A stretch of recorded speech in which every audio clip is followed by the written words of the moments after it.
Good morning everyone. आज हम class 10th mathematics में सैम्पल पेपर 1 में क्वेश्चन नंबर 15 से शुरू करेंगे। हमने 14 तक क्वेश्चंस कर लिए हैं, समझ लिए हैं। उम्मीद है आपने भी वीडियो ध्यान से देखे होंगे और इनकी प्रैक्टिस कर ली होगी। फिर भी अगर आपको कोई समस्या, कोई दिक्कत, कोई परेशानी आती है तो आप कृपया मुझसे मेरे कॉन्टैक्ट नंबर पे कॉन्टैक्ट कर सकते हैं। आपकी समस्या का समाधान तुरंत कर दिया जाएगा। और इन वीडियोज़ का लाभ उठाने के लिए अगर आप चाहते हैं कि हमें अच्छे मार्क्स मिलें और हम बहुत अच्छा स्कोरिंग करते हुए बोर्ड परीक्षा पास कर लें, तो इस चैनल को सब्सक्राइब कर लें ताकि जो भी वीडियोज़ मैं यहाँ बनाऊँगा वो जल्द से जल्द आप तक पहुँचे और आप उसका फ़ायदा उठा सकें। तो चलिए विदाउट वेस्टिंग टाइम हम अपने इस क्वेश्चन की ओर बढ़ते हैं। तो 15th नंबर क्वेश्चन क्या है उसके बारे में थोड़ा सा समझ लें। ये चैप्टर 9 से हाइट एंड डिस्टेंसेस से रिलेट करता है। ये कहता है कि कोई टावर है जो वर्टिकली स्टैंड करती है, टावर है ए बी को हमने टावर मान लिया। कहता है इस टावर के फुट से 15 मीटर दूर कोई पॉइंट है। इस पॉइंट से इस टावर का टॉप देखने के लिए एंगल ऑफ एलिवेशन 60 डिग्री बनता है। तो हाइट ऑफ टावर बताइए। तो मैंने आपको बताया था कि भाई जो आपको निकालना है उसे आप ऊपर रख लें। हमने निकालना है ए बी, तो ए बी को ऊपर रख लें और बी सी गिवन हो गया। गिवन को नीचे रख लें, जो निकालना है उसको ऊपर रख लें, जो दे रखा है उसको नीचे रख लें, फिर रेशियो बना लें। तो ए बी क्या है? Opposite to acute angle. तो मैंने कहा था ये परपेंडिकुलर है और ये बेस है। तो परपेंडिकुलर अपॉन बेस 10 होता है, 10 60 डिग्री। तो ये आपका आ गया 10 60 डिग्री। अब आप ए बी निकालना चाहते हैं, हाइट ऑफ टावर, तो बी सी आपका दे दिया 15 और आपका 10 60 डिग्री कितना होता है? √3। तो आप क्रॉस मल्टीप्लाई कर देंगे तो 15√3 मीटर और आंसर क्या आ जाएगा आपका? Height of tower is √15 metre. इसके अंदर आपको ऑप्शन दे रखे हैं। ये क्वेश्चंस जैसा कि मैंने आपको पहले भी बताया था कि किस प्रकार से आपका क्वेश्चन पेपर आएगा। क्वेश्चन पेपर जो आपका होगा उसमें 36 क्वेश्चंस होंगे। कितने क्वेश्चंस होंगे? 36। क्वेश्चन नंबर 1 to 16 ऑप्शनल है, 1 मार्क के हैं। क्वेश्चन नंबर 17 to 20 ये 4 मार्क्स के, ईच 4 मार्क्स का है। इसके अंदर क्या होगा? 5 क्वेश्चन पूछे जाएंगे, सब पार्ट होंगे, 5 सब पार्ट होंगे। उनमें से कोई भी 4 सब पार्ट्स आपने करने हैं और हर एक पार्ट 1 मार्क्स का है। तो ये समझ लीजिए कि क्वेश्चन नंबर 17 4 मार्क्स का, 18, 19 एंड 20 सभी 4 मार्क्स के क्वेश्चन हैं। इसी प्रकार फिर आगे 21 to 26 ये 2 मार्क्स के हैं। 27 to 32 तक 3 मार्क्स के हैं एंड 34 to 36 तक आपके 5 मार्क्स के क्वेश्चन होंगे। और इनके अंदर कुछ इंटरनल चॉइसेस होंगी। इस पर मैंने वीडियो बना दिया था और वीडियो अपलोड भी कर दिया था, आप उसमें बहुत अच्छे से देख सकते हैं। और यूनिट वाइज भी कितने कितने मार्क्स है वो भी मैंने वीडियो बना करके डाल दिया है, उसे आप ध्यान से देख लें। तो अभी ये चीज़ मैंने आपको बताई। अब क्वेश्चन नंबर 15 था ये, जो आपको समझ आ गया होगा। अब हम बढ़ते हैं क्वेश्चन नंबर 16 की ओर। वो आपका है चैप्टर 16 से चैप्टर 15 में क्या लिखा हुआ है? वो प्रोबेबिलिटी से रिलेटेड आपका चैप्टर है। कुल टोटल 15 चैप्टर है। चैप्टर 15 प्रोबेबिलिटी का। अब जो क्वेश्चन दिया है वो प्रोबेबिलिटी से है। उसमें क्या लिखा है? ये कहता है probability of event E plus probability of event. अब जैसे इसके ऊपर लिखेंगे तो इसका मतलब है नॉट ई। अगर हम इस पे बार लगाते हैं तो इसका मतलब है नॉट ई। ये ध्यान रखिएगा। अब आप देखो, जो इवेंट होता है उसकी प्रोबेबिलिटी, जो इवेंट नहीं होता उसकी प्रोबेबिलिटी, दोनों को मिलाएं तो 1 होता है। प्रोबेबिलिटी हमेशा 1 होती है। कितनी होती है 1, तो आंसर इज 1।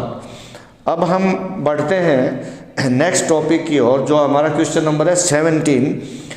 और मैंने बताया इसमें 5 सब पार्ट्स होते हैं और ये चित्र से बने होते हैं। इसमें फिगर होंगी, मिलेंगी आपको। फिगर को देखते हुए आप आंसरिंग करेंगे, फिगर को देखते हुए आप आंसरिंग करेंगे। तो वो फिगर्स आप देख सकते हैं। इसने क्या किया है कि रेड फोर्ट जो है, लाल किला, उसका एक चित्र दिया हुआ है। आप जब क्वेश्चन पेपर देखेंगे तो आपको पता लगेगा, क्योंकि मैं लाल किला का चित्र तो यहाँ नहीं बना सकता। आप क्वेश्चन पेपर जो है वो देख लेंगे सैम्पल पेपर में, तो आपको पता लग जाएगा। लाल किले में आपने देखा होगा, या आप नेट से भी लाल किले का इमेज देख सकते हैं कि इस प्रकार से 2 पिलर होते हैं, बीच में 2 पिलर होंगे, इस प्रकार से पिलर हैं, ठीक है जी। और बीच के अंदर ये इस तरह से करके, जो हेमिस्फेरिकल टाइप में यूं करके उनके ऊपर थोड़ा सा ऐसे बना हुआ, वो 7 है। इस तरह के भी ये 7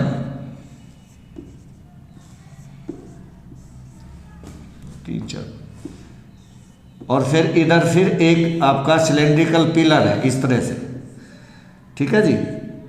और इधर आप देखोगे, इसके साइड में ही आप देखोगे तो और एक गुंबद टाइप में बनी हुई है। वो किस तरह से बनी हुई है, ऐसे करके, और ऊपर फिर इसको यूं कर करके बनाया हुआ है।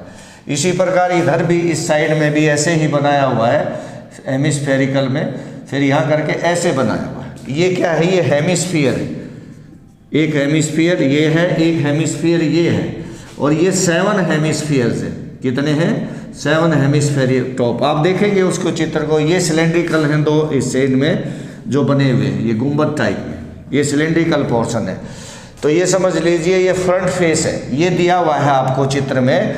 और इसके अंदर ये क्या पूछना चाहता है, वो 1 बाय 1 करके हम क्वेश्चंस को आपको हल करके बताते हैं। पहला क्वेश्चन ये क्या पूछता है कि कितना कपड़ा चाहिए, कितना क्लॉथ चाहिए कि हम इसको, इन 2 जो डोम है, ये 2, एक डोम और वो डोम, दोनों हेमिस्फेरिकल, इनको कवर किया जा सके, जबकि इनका रेडियस दे दिया 2.5 मीटर। कितना रेडियस दे दिया, 2.5 मीटर। कितना कपड़ा चाहिए, how much cloth is required to cover the 2 domes, hemispherical domes having radius 2.5 metre. तो आप देखिए, अब इसने क्या पूछा है, जनरली कुछ भी ऐसी बात नहीं है। ये क्या पूछना चाहता है कि किसी हेमिस्फीयर पे को ढकने के लिए कितना कपड़ा चाहिए। लेटरल कर्व्ड सरफेस जितना होता है उतना ही एरिया कपड़े का भी होगा। तो देखो, एरिया ऑफ क्लॉथ रिक्वायर्ड, तो ये क्या होगा, लेटरल सरफेस एरिया, जो कितना होता है 2 पाई, 2 है तो डबल कर देंगे, और एक का होगा 2 pi are square. 2 pi are square क्या होता है, कर्व्ड सरफेस एरिया या lateral surface area of hemisphere. अब 2 है तो 2 से मल्टीप्लाई कर दिया, क्योंकि एक इधर है एक इधर है। कहता है इस पे, इसको ढकने के लिए कितना कपड़ा चाहिए। तो चित्र के जरिए पूछना चाहता है, डायरेक्ट भी पूछ सकता था कि 2 हेमिस्फीयर्स हैं, उन पे को कपड़े से ढकना है, डेकोरेट करना है, कवर करना है, तो बताइए कितना कपड़ा चाहिए। उनके लेटरल सरफेस जितना कपड़ा चाहिए, तो उनका लेटरल सरफेस क्या होता है, 2 पाई आर स्क्वायर होता है। और तो उस 2 है तो डबल कर दिया, तो आपके पास कितना आ गया, 4 पाई आर स्क्वायर। पाई की वैल्यू दे रखी है तो ठीक है, नहीं तो इतना रख लेंगे। और अपना कितना है आर, 5/2, 5/2, ठीक है जी। ये कैंसिल हो जाएगा, इतने मीटर स्क्वायर। अब इसको आप पॉइंट में लेना चाहे तो पॉइंट में ले सकते हैं, 78 पॉइंट समथिंग आ जाएगा, 78.57 मीटर स्क्वायर अप्रोक्स। इसमें क्या होते हैं, 4 ऑप्शन दिए हुए होंगे, कोई एक ऑप्शन सही है उसको आपने चूज कर लेना है।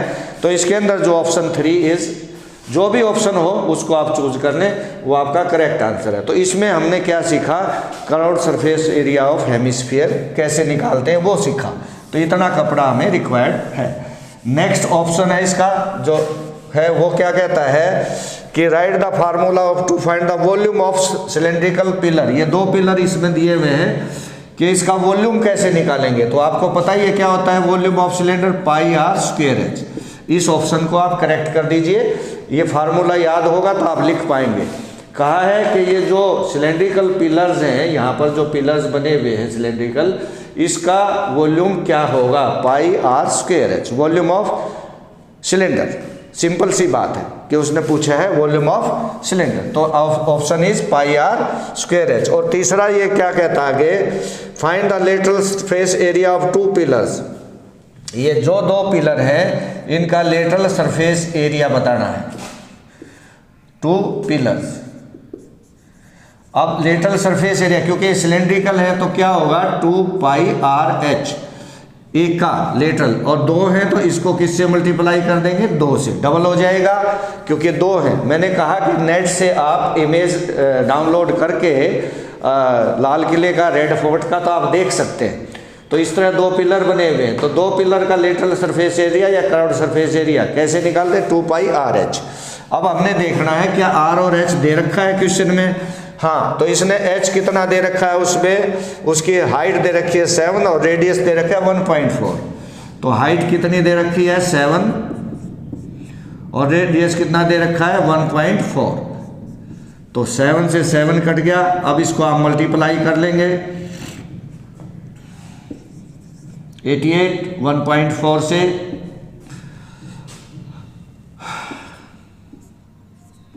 0.1 के बाद इतने मीटर स्क्वायर। 1 2 3 ये आपका ऑप्शन जो भी मिलेगा, A B C D 4 option होंगे, उस पर आप टिक कर दें, ऑप्शन बी इज करेक्ट या सी ई जो भी होगा उन 4 में से कोई ऑप्शन। तो यहाँ हमने केवल क्या सीखा, देखो हमने अभी अभी क्या बताया आपको, कर्व्ड या lateral surface area of cylinder. उससे पहले आपको क्या बताया था, वॉल्यूम ऑफ सिलेंडर क्या था। उससे पहले आपको क्या बताया था, curved surface area of hemisphere. इसके अंदर जो ये 4 क्वेश्चन 17 18 19 20 आएंगे, उसमें टॉपिक चैप्टर वाइज आपसे बहुत सारी चीज़ें पूछेगा। अब ये क्या है, सरफेस एरिया वॉल्यूम के बारे में पूछ रहा है। देखिए नेक्स्ट क्वेश्चन की ओर बढ़ते हैं। तीसरा ऑप्शन क्या है इसका, वो देख लेते हैं। चौथा ऑप्शन आपका क्या है, चलो देखते हैं। इसके बाद ये क्या कहता है, how much volume of the hemisphere, radius दे रखा है इसने 3.5 मीटर, ठीक है जी। How much is the volume of the hemisphere if the radius इतना। तो अरे क्या पूछना क्या चाहता है, वॉल्यूम ऑफ हेमिस्फीयर, बस क्या ये इसका वॉल्यूम बताओ। तो क्या होता है 2/3 pi r cube, 2/3 pi r cube. Sphere का होता तो 4/3, हेमिस्फीयर का है तो ये, तो इसका इसमें केवल रेडियस, इसमें ऑलवेज रिमेंबर हेमिस्फीयर हो या स्फीयर हो, उसके अंदर केवल रेडियस की ज़रूरत होती है, सभी फार्मूले लग जाएंगे। और सिलेंडर में रेडियस एंड हाइट की ज़रूरत होती है, सभी फार्मूले लग जाएंगे। तो अब आर की जगह पे 3.5 लिख देंगे और पाई की वैल्यू दे रखी है तो ठीक है, अदरवाइज आप कितना लिख देंगे, इतना, 3 टाइम्स। अब इसे काट लेंगे आप, 2 से 2 कट गया, इस 2 से 11 पे कट गया, नीचे आ गया आपका 6 इतने मीटर क्यूब, ठीक है। अब इसको आप पॉइंट में ले लें और ऑप्शन बता दें कि कौन सा ऑप्शन आपका सही है। और लास्ट जो इसका क्वेश्चन है, 5th पार्ट, ये 5 पार्ट दिए हैं, इन 5 में से आप केवल और केवल 4 पार्ट ही करेंगे, एक 5 नहीं करेंगे, 4 पार्ट करने हैं, उन्हीं के आपको 4 मार्क्स मिलेंगे। ये कहता है कि volume of first hemisphere plus volume of second hemisphere. अब ये कहता है डिवाइडेड बाय, रेशो बताना है, वॉल्यूम ऑफ स्फीयर जिसका, अब इसमें क्या रखा, इन हेमिस्फीयर का जो रेडियस दे दिया वो दे दिया 1 सेंटीमीटर और स्फीयर का जो रेडियस दे दिया वो दे दिया 2 सेंटीमीटर। कहता उसका रेशियो बताओ। बहुत सिंपल है, मैं डायरेक्ट लिख रहा हूँ इसको।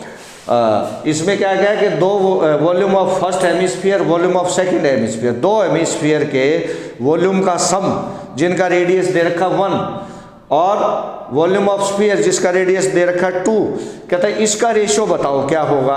तो चलो वॉल्यूम ऑफ हेमिस्फीयर क्या होगा,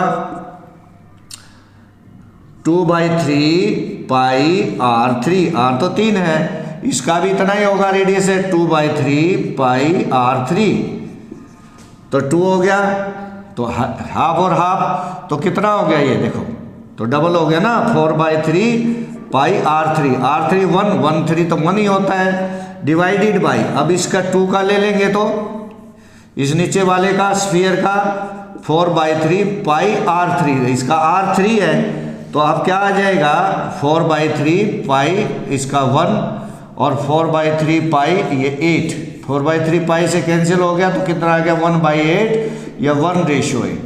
अगर इनका रेडियस 1 है, इसका 2 है, तो रेशियो आ जाएगा 1:8।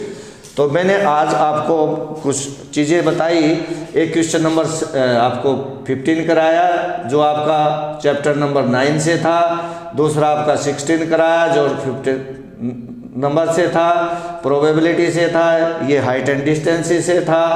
क्वेश्चन नंबर 17 जो रेड फोर्ट के ऊपर क्वेश्चंस थे, इसमें इसने क्या पूछा, curved surface area of hemisphere पूछा, वॉल्यूम ऑफ हेमिस्फीयर पूछा, ठीक है जी, और वॉल्यूम ऑफ सिलेंडर पूछा, curved surface area of cylinder पूछा, और ये रेशियो पूछा। तो आप देखेंगे तो ये चीज़ें हमने सीखी। इसके अंदर हमने कितने चैप्टर टच किए, 3, chapter number 9, chapter number 15 and chapter number 12 and 13 को हमने टच किया है। आप कृपया इनके फार्मूलाज याद कर लीजिए, वो मैं एक बार फिर आपके सामने बोर्ड पर फार्मूलाज लिख रहा हूँ। ये जब तक आपको याद नहीं होंगे तो आपको ये क्वेश्चंस क्लियर नहीं होंगे, समझ नहीं आएंगे, आप कर नहीं पाओगे। Curved surface area of hemisphere is equal to 2 pi r²,